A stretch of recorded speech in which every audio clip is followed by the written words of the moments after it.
Hey everybody, today I thought that I'd sit down and that we'd talk a bit about the shows I'm planning to cover on my channel, giving you guys a bit of a glimpse as to what I've picked, why I picked it, when it's going to actually be airing so you'll know when to look for coverage of it, just so that we have kind of a starting point as to where the channel is going and what's happening.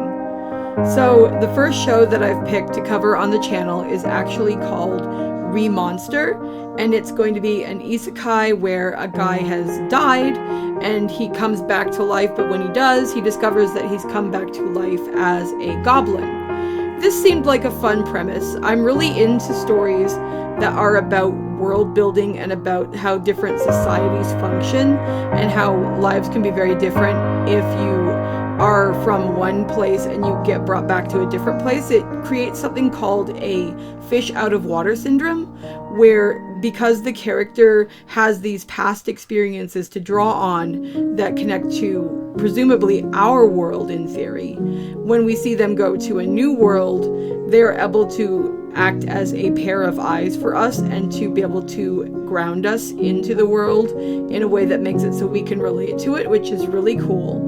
So it'll be interesting to see how the goblin society of this story will be portrayed, because I mean, you have something like that time I was reincarnated as a slime, where the various monster societies can actually sometimes be viewed as even more civil than the humans. But then you have something on the opposite end like Goblin Slayer, where the goblins are absolutely detestable, and obviously that's intentional to make it so that what we empathize with in that is Goblin Slayer's perspective. It'll be interesting to see quite what perspective this story will take on, and that's part of what I'm really hyped with about it. Hopefully, if it does go a darker route, it doesn't get too graphic or too disgusting. I don't mind if there's a little bit of moral ambiguity, because shades of gray in stories is something I generally find interesting. But I mean, if it goes right off the deep end, we're gonna have a problem. But I'm gonna give it a go. I want to see what it's gonna be like. With any luck, it'll be something my brother watches with me, and it'll be pretty cool. So that's Monday. For Tuesday, we have Unnamed Memory. This is kind of a fantasy fairy tale kind of deal. It's a story about this man who is under this terrible curse, and anyone he marries is destined to die. So he climbs to the top of this tower seeking the help of its master, only to discover that the witch at the top of the tower, instead of being like some ugly Witch of the West kind of character, is instead this beautiful woman. And he instantly decides, hey, why don't you just marry me, since clearly you're going to be strong enough to withstand the curse. And she is like, no thanks, but I'll come down and help you for a year. So it's the story of their interaction and seeing what's going on with them. As somebody who is genuinely interested in both aspects of fantasy and of like romantic interaction and relationship between characters, obviously this is something that I'm very keen to watch. I think that there's a lot of potential for interesting characterization and growth here, and potentially for an interesting story world. We'll see how well that's built, or whether they go more generic to be able to emphasize more on characters. But it looks like it should be a good time, and that is going to be what we'll be watching on Tuesdays. On Wednesdays, we're going to be watching KonoSuba Season 3, which is really awesome because I'm making my way through the first 2 seasons. Fortunately, the seasons' lengths are short, so it's been pretty easy. I'm actually all the way through Season 1, and I've watched the first OVA. That was a bit confusing when I went on to Season 2 last night and started getting ready with that, because I'm like, whoa, where are we? And then I remembered that the last thing I had watched was an OVA, which means it's not actually part of the main story. But anyway, Season 3 looks like it's going to be picking off from an interesting angle. It looks like Kazuma has lost his passion for adventure. That's kind of a scary thing, because when he first comes into the world, he's so hyped about that. He's so into it. He is so determined that he's going to be this great adventurer and help people and everything. And of course, being what it is, being sort of a comedic takedown or a deconstruction of fantasy tropes, that is not what our man has been experiencing, at least up to the point where I am at. So it'll be interesting to see just what's going on here, because they've definitely left him in a different pickle where I'm at, and it's cool to see that they've continued to come up with creative issues for him to deal with. It'll also be interesting to see how the rest of his party will react to this, because while the characters who are in the KonoSuba party all obviously have their own really funny parts and their own flaws and faults, something I've noticed about the group in general is that when things get really, really, truly, truly dire, they do tend to at least try to come through for each other. So we'll have to see what happens. On Thursdays, I'm actually going a little crazy here, and I'm going to try and actually cover 2 shows, which is something I might well live to regret, but we're going to give this a go anyway, because I could not for the life of me make a decision between the 2, because I really wanted to cover both of these. The first show, and the show that would, without question, have been the final pick had I made myself choose, is going to be An Archdemon's Dilemma, How to Love Your Elf Bride, because as I stated in my top 10 new shows for spring 2024 video, that is my #1 pick for the season, and I am so hyped. I actually just got finished going through a video where somebody went through the manhwa for that, and it looks really freaking cool. So I'm really interested in seeing how this will be adapted, because when I was talking about it in my last video, that last video was made about 2 weeks ago, and I only had the stuff from the trailers to go on for any opinion on it. So now that I know a lot more about it, I can much more confidently tell you that yes, this looks like it's going to be exactly what I was hoping that it was going to be. And I am much more confident in my opinion that, at least on my personal list, this is probably going to be the best new anime of the season. If you like romance, if you like comedy, if you like fantasy, and if you like adventure, this is going to be one to watch. What is it about? Since I've kind of skipped over that because I'm so hyped about it, I'm thinking, oh, everybody knows. But no, that's not the way this works. Anyway, basically, this guy, he wants to become the next Archdemon. The previous Archdemon has died, and he goes to this auction that he plans to go and like bid on the dude's stuff. Well, the thing that gets put up first is this white-haired elven girl. Our guy falls instantly, head over heels, madly in love, and he spends every cent he has to buy her. But of course, buying the girl is much easier than talking to her and getting her to like you. And the comedy, of course, is going to be in seeing how or whether he will succeed in doing that. It definitely looks like something that should be a lot of fun. The overall slave aspect of it, it looks like it's not really going to get played incredibly negatively. We'll have to see how they handle it in the anime itself. Some people, it's not going to be for you, and you have my utmost sympathy. That sucks. You're going to miss out on something really potentially cool because it's going to make you uncomfortable. But everybody has their own opinion on that sort of thing, and I'm not here to say anyone is right or wrong or anything. I'm definitely much more comfortable now and much more interested in the story, having done a bit more research and seeing what should be in store. I'm very, very excited for this. The other anime that I'm planning to cover on Thursdays is a shoujo. It's called A Condition Called Love. One of the things I want to try and do on this channel, as much as I can with honesty, is to cover new shoujos that get released. I'm not necessarily going to cover every single one, because my core principle with any of this is to cover things that I genuinely want to watch, because I don't think I'd be doing anything a true service if that wasn't the case.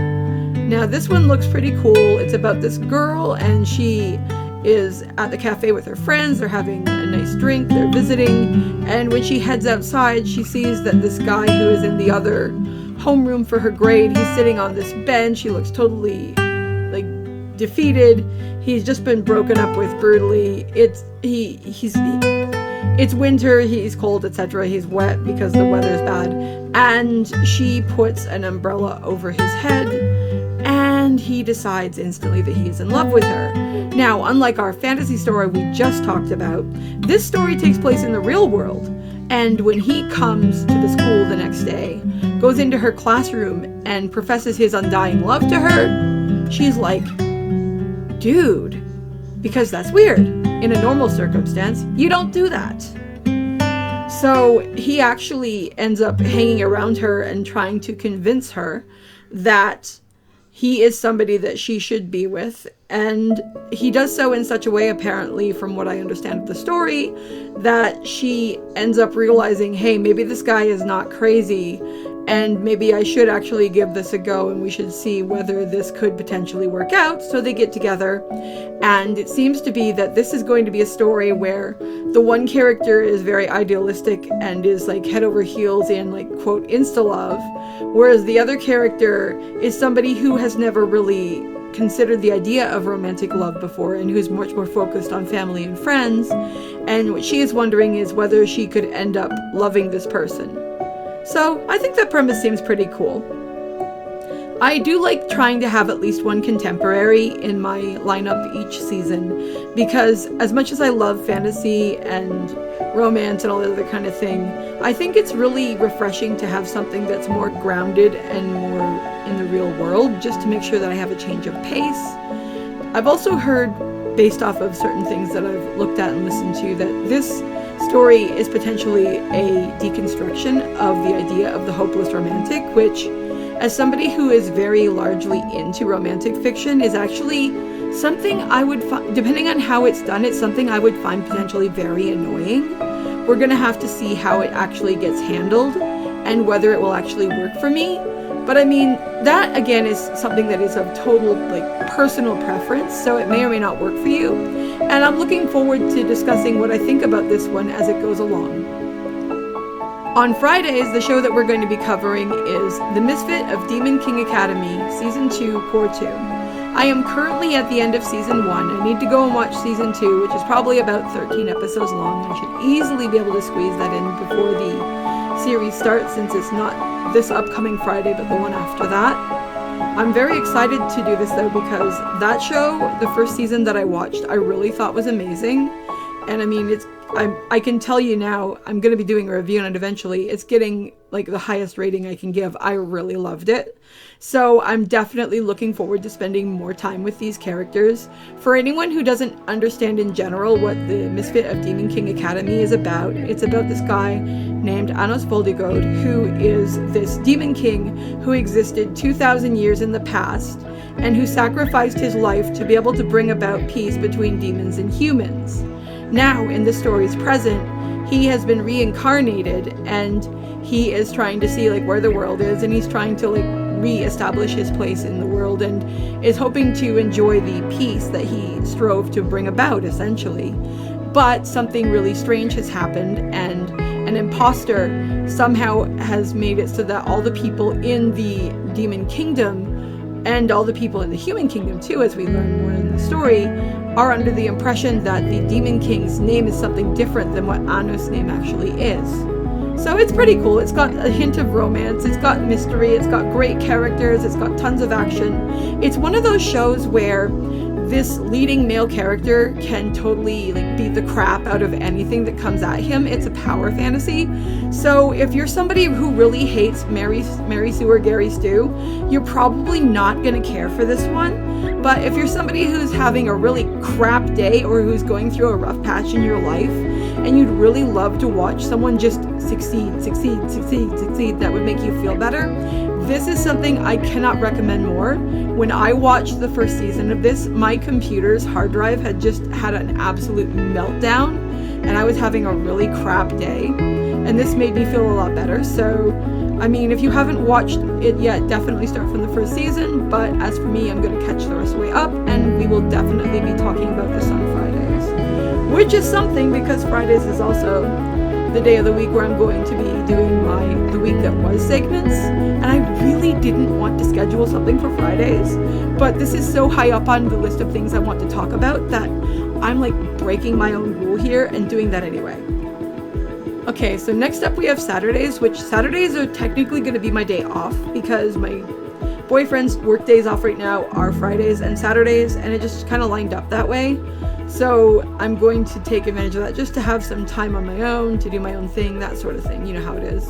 But what I will probably end up doing with Saturdays, because I'm not going to be needing to record a segment on the day, is that when I'm releasing reviews or top 10s or stuff like that, it'll probably be one of the first days I consider to put those out, just so there's something here for people to watch, depending on how my schedule is. But that's what Saturdays are going to consist of. Finally, of course, we have Sundays, last day of the week, and there are two shows because one show I super wanted to cover and it's new, and the other show is one of my favorite returning shows that I did want to be able to discuss. The new show that we will be talking about will be Vampire Dormitory. This looks like it's going to be super cute. It's another shoujo. Looks like it's going to be more of a straightforward romancy one, and it has vampires. Now, I love vampire stuff, and I've been a big fan of vampire romance for decades. And of course, seeing something like this being done in an anime, I'm definitely intrigued, and I definitely want to get into that and see just what it's going to actually entail. It's about this girl. She's having a really rough go. She's just lost her job. Her parents disowned her. She has nowhere to live. She's walking through the streets. The rain's pouring down. She gives absolutely into despair, and she ends up falling off the roof of this building. I don't understand from the trailers whether she deliberately jumped or whether she slipped. But she's caught by this man, and it turns out that he is a vampire, and that he is a student at a dorm, which I'm assuming is full of either vampires or mythical creatures. He, thinking that she is a boy, asks her to actually become his thrall, which is somebody that a vampire uses to consume blood. He tells her he can't really do that from a girl, but she's desperate for help and to find something that she can do. So she omits telling him that she is a girl and he thinks she's a boy.